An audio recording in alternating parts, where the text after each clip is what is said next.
প্রধানমন্ত্রী তারেক রহমানের স্বাস্থ্য বিষয়ক বিশেষ সহকারী ডক্টর জিয়াউদ্দিন হায়দার বলেছেন, মাদক ও চাঁদাবাজ মুক্ত ঝালকাঠি গড়তে সকলকে ঐক্যবদ্ধভাবে কাজ করতে হবে। ঝালকাঠি জেলাকে নিরাপদ ও শান্তিময় রাখতে সবার ঐক্যবদ্ধ প্রচেষ্টা অপরিহার্য।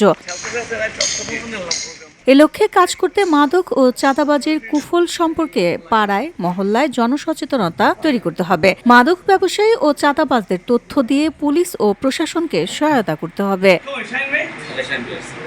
স্থানীয় পর্যায়ে নাগরিক প্রতিরোধ কমিটি গঠন করে মাদক ও চাঁদাবাজদের প্রতিহত করে দল মত নির্বিশেষে সবাই মিলে একটি মাদকমুক্ত ও শান্তিপূর্ণ ঝালকাঠি গড়ে তুলি।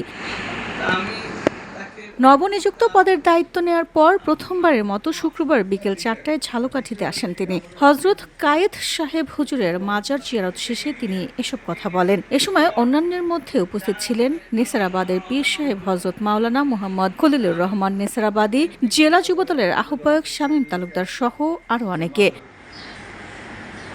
পরবর্তীতে ডক্টর জিয়াউদ্দিন হায়দার নিজ গ্রামের বাড়িতে গিয়ে তার মায়ের কবর জিয়ারত করেন। VOD Bangla news desk.